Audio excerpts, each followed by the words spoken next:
আরও একবার আপনাদের সকলকে স্বাগত। আমি রুমেলা রয়েছি আপনাদের সঙ্গে। ভোটবঙ্গের সমস্ত আপডেট আপনাদের দেব। শুরুতেই নজর রাখি দিলীপ ঘোষের চা চক্রে কি ঘটল সেদিকে। তৃণমূলের বিক্ষোভ সেখানে। বর্ধমান দুর্গাপুরের বিজেপি প্রার্থীকে দেখেই গো ব্যাক স্লোগান। দুর্গাপুরের ফুলঝোরে দিলীপ ঘোষকে ঘিরে তৃণমূলের বিক্ষোভ, পাল্টা জয় শ্রীরাম স্লোগান বিজেপি কর্মীদের। যে ছবি আপনারা দেখছেন দুর্গাপুরের ফুলঝোরের ছবি। দিলীপ ঘোষের চা চক্রে তৃণমূলের বিক্ষোভ। আপনার সামনে বিক্ষোভ দেখালো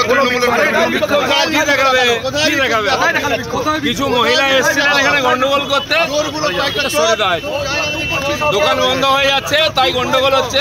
এই করবে, আর কিছু করতে পারে না। এত লোক দেখেছেন, দেখতে এসছে আমাকে। আপনি কি ওনাদের সাথে কথা বলবেন? কেন কথা বলতে যাবো? ফালতু লোকের সঙ্গে আমি কথা বলি না। ওরা কি এসেছিল বিক্ষোভ করতে?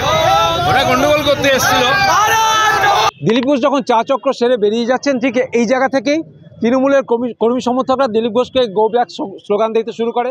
জানায় কেন্দ্র সরকার যে প্রতিশ্রুতি দিয়েছে সেই প্রতিশ্রুতি কেন পালন হয়নি তার প্রশ্ন করতে শুরু করে।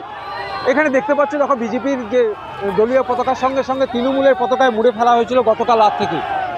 উত্তেজনা যে হবে সেরকমটা কিন্তু আঁচও করেছিল পুলিশও মোতায়েন ছিল, কিন্তু দুপক্ষই জয় শ্রীরাম এবং জয় বাংলা স্লোগানে যখন উত্তপ্ত পরিবেশ সৃষ্টি হয় তখন মাঝখানে পুলিশ এসে তাদের দুপক্ষকে আলাদা করার চেষ্টা করলো, কিন্তু হাতাহাতি পর্যায়ে শুরু হয়। দিলীপ ঘোষের নিরাপত্তারক্ষীরা ঘটনাস্থল থেকে গাড়িতে চাপিয়ে এখান থেকে নিয়ে চলে যেতে বাধ্য হয়। তার মধ্যেও দিলীপ ঘোষকে বলতে শোনা যায় যে আপনারা কিছুই করতে পারবেন না। দিলীপ ঘোষের হাত তুলে দিলীপ ঘোষ জানান যে আমি কিন্তু এখানে আসবো, আবার সভা করব, আপনারা কিছুই করতে পারবেন না। আপনাদের যে তৃণমূলের কর্মী সমর্থকরা বলেন যে আপনারা যে ধরনের কাজ করেছেন তার ফল ভোগ করছেন। কেন্দ্র সরকার যেসব প্রকল্পের টাকা দেয় সেই প্রকল্পের টাকাগুলো তৃণমূলের নেতারা নিজেদের পেটে ঢুকিয়ে নেয়, এরকম কথাও বলেছেন। উত্তেজনা রয়েছে ঘটনাস্থলে, পুলিশ এখনও মোতায়েন রয়েছে। তৃণমূল কর্মী সমর্থকরা একদিকে জমায়েত হয়ে রয়েছেন, বিজেপি কর্মী সমর্থকরা এখান থেকে ইতিমধ্যেই চলে গেছেন।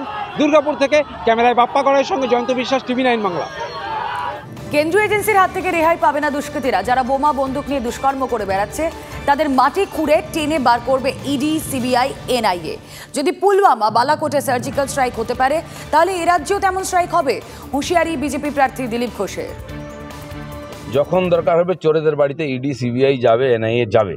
যারা রাষ্ট্রদ্রোহী, যারা দেশে বম বন্দুক নিয়ে কারখানা করছে, বোম ফাটাচ্ছে, মানুষকে মারছে, বিদেশের সঙ্গে হাত মিলিয়েছে, তাদেরকে মাটির তলার থেকে বার করবে এই আমাদের কেন্দ্র সরকার। কেউ বাঁচবে না। যদি পুলওয়ামা হতে পারে, বালাকোট হতে পারে, তো এখানেও সেরকম তার চেয়েও বড় সার্জিক্যাল স্ট্রাইক হতে পারে। কারণ যাদেরকে উনি পুষেছেন, বানিয়েছেন, এইসব ডাকাতদেরকে বুঝিয়ে দিন, এক একটা বার করে করে তাদেরকে সাজা দেওয়া হবে।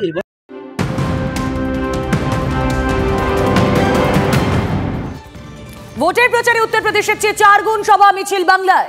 দেশের রাজনৈতিক কর্মসূচির দৌড়ে বাংলা সেকেন্ড পজিশনে, এমনটাই জানিয়েছে নির্বাচন কমিশন। ভোটের প্রচারে দেশে এখনো পর্যন্ত সবার আগে তামিলনাড়ু।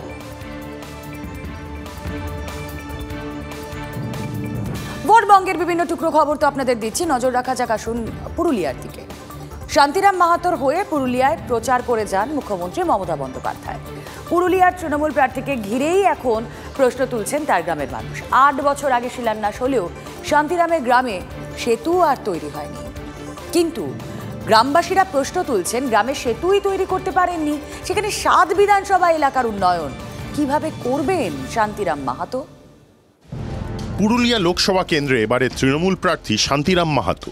শান্তিরাম পশ্চিমাঞ্চল উন্নয়ন মন্ত্রী থাকাকালীন 2016 সালে বিধানসভা ভোটের আগে তার দপ্তর থেকে কংসাবতী নদীর ওপর একটি সেতুর শিলান্যাস হয়। কংসাবতী নদীর এক পারে পুরুলিয়া 1 ব্লকের কাঁটাবেড়া ও অন্য পারে আরশা ব্লকের বামুনডিহা গ্রাম। 2017 সালে সেতু নির্মাণের কাজ শুরু হয়। 7 বছর আগে শুরু হয়েছিল এই ব্রিজ তৈরির কাজ, কিন্তু তা আর সম্পূর্ণ হয়নি।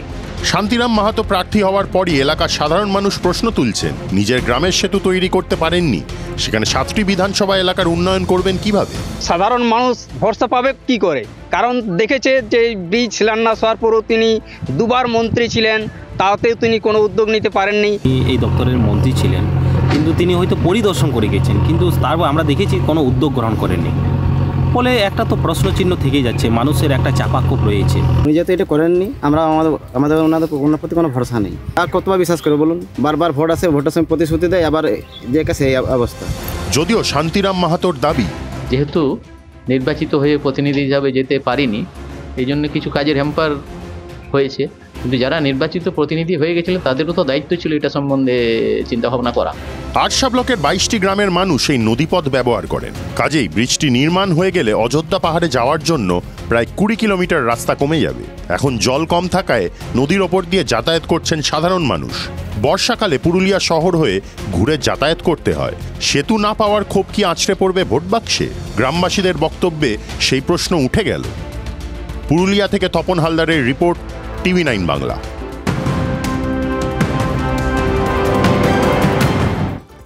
পুরসভার চুক্তিকর্মীদের ভোটের কাজে ব্যবহারের আশঙ্কা অর্জুনের। আশঙ্কার কথা জানিয়ে নির্বাচন কমিশনের চিঠি বিজেপি প্রার্থী অর্জুন সিংয়ের। চুক্তিকর্মীদের ভোটের কাজে না লাগাতে কমিশনে আবেদন অর্জুনের।